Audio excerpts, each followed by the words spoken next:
Right, imagine being a Labour MP sent onto live television to defend your Prime Minister, only to be confronted with the fact that your party is in absolute civil war, that Angela Rayner is being tipped as Starmer's successor, that Wes Streeting is allegedly plotting leadership bids, that the entire government is consumed by internal feuding whilst the country collapses around them. That is exactly what just happened. A news host absolutely humiliated a Labour MP on live television by systematically exposing the chaos consuming the party. The MP had no answers, no defence, no coherent response, just desperate deflection and embarrassing spin. Stay with British royal family because this media destruction reveals just how broken Labour has become. Quick favour, if you are already enjoying watching Labour implode on television, smash that subscribe button right now. Over 92% of you have not yet. It is completely free, takes 1 second and genuinely means everything to us. Cheers if you did. Right, let us talk about why this humiliation matters. Rumours are swirling over Sir Keir Starmer's future, with Angela Rayner tipped as a potential successor. Not just speculation, not just gossip. Actual substantive rumours with sources, with reporting, with named individuals being discussed as successors. The Prime Minister is facing ongoing questions over his leadership amid Labour's dire poll ratings. Dire, that is the word being used. Not challenging, not difficult, dire. Labour's poll numbers are catastrophic. The public has turned against them. And now internal discussions about replacing Starmer are happening openly. There is intense speculation about the intentions of Angela Rayner, who quit the cabinet earlier this year in a row over her tax affairs. Quit the cabinet. That is significant. She did not resign for personal reasons. She did not step down for health issues. She quit over a row with Starmer. And now she is being discussed as his potential successor. That is extraordinary. That is a former deputy who left government in conflict with the Prime Minister, now being positioned to replace him. Sir Keir is said to have offered Rayner the Education Secretary's job or her old Housing Secretary role in an attempt to shore up his position. Shore up his position. That reveals everything. Starmer is so desperate to keep Rayner on side that he is offering her cabinet positions. He is trying to buy her loyalty. He is trying to prevent her from challenging him by bringing her back into government. That is weakness. That is a Prime Minister who knows he cannot survive without his former deputy's support. Meanwhile, there were reports last week that allies of Health Secretary Wes Streeting were urging the Aston-under-Lyne MP to sign up to a joint ticket for the Labour leadership with him. A joint ticket.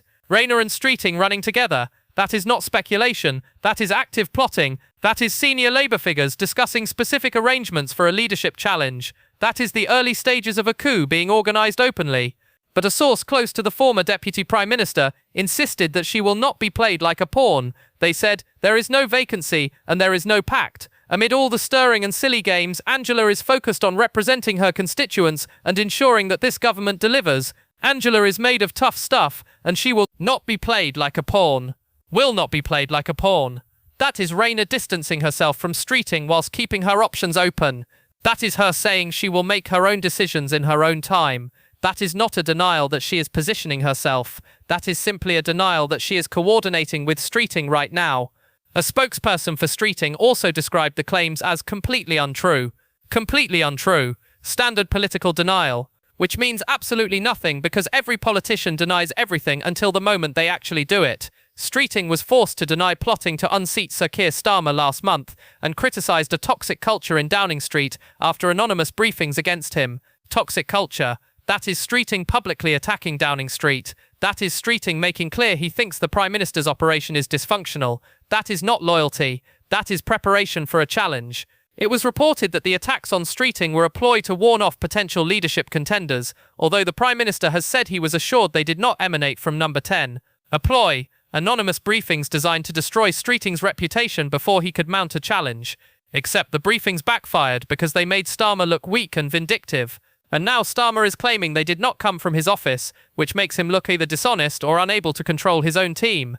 Either way, it is devastating. So when a Labour MP was sent onto live television to defend the government, the news host had an absolutely field day. They systematically went through each element of this chaos. They asked about the leadership speculation. They asked about Rayner's positioning. They asked about Streeting's alleged plotting. They asked about the toxic culture in Downing Street. They asked about anonymous briefings. They asked about Starmer's collapsing poll numbers. And the MP had nothing. No coherent defence. No convincing spin. Just desperate attempts to change the subject. The host would not let them. They kept pressing. They kept citing specific reports. They kept asking direct questions. And the MP kept floundering. They tried claiming there is no leadership challenge. The host pointed out that multiple sources say otherwise. They tried claiming the government is focused on delivering for people. The host pointed out that poll numbers suggest people think the government is failing. They tried claiming these are just media games. The host pointed out that senior Labour figures are being quoted on the record discussing leadership arrangements. It was brutal, it was systematic, it was a complete demolition of every talking point the Labour MP had been given. And millions of people watched it happen live, watched a government representative get absolutely humiliated because they had no defence for the chaos consuming their party. Watch someone try to spin away reality and get confronted with facts that made their position untenable. Sir Keir Starmer last month dismissed talk of leadership challenges as wasted time. He said, "My message would be very much that every minute that we are not talking about the cost of living and straining every sinew to ensure that those that need our help in relation to the cost of living and feeling better off and having a better health service and feeling safer and more secure in their community is a minute wasted. Every minute talking about leadership is a minute wasted." That is Starmer trying to shut down conversation about his own vulnerability by claiming it distracts from government business.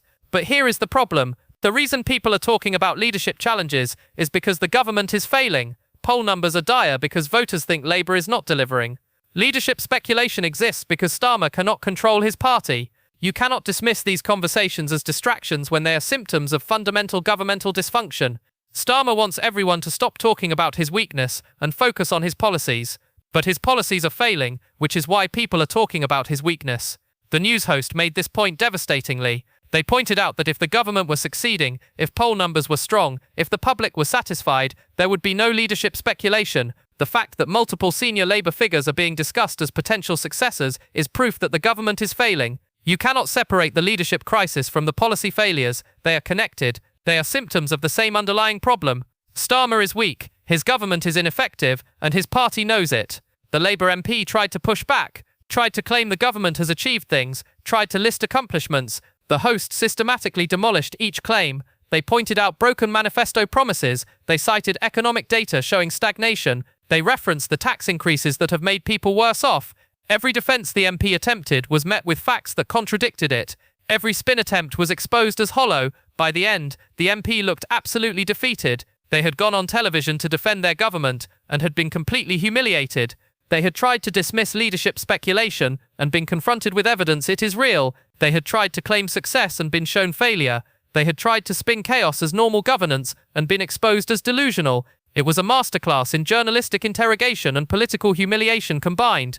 This matters because it shows how indefensible Labour's position has become. They cannot send MPs onto television anymore without risking humiliation.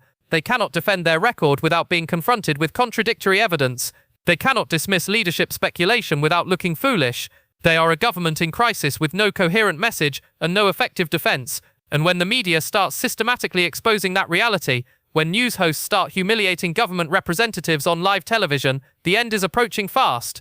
Thanks so much for watching. See you in the next one.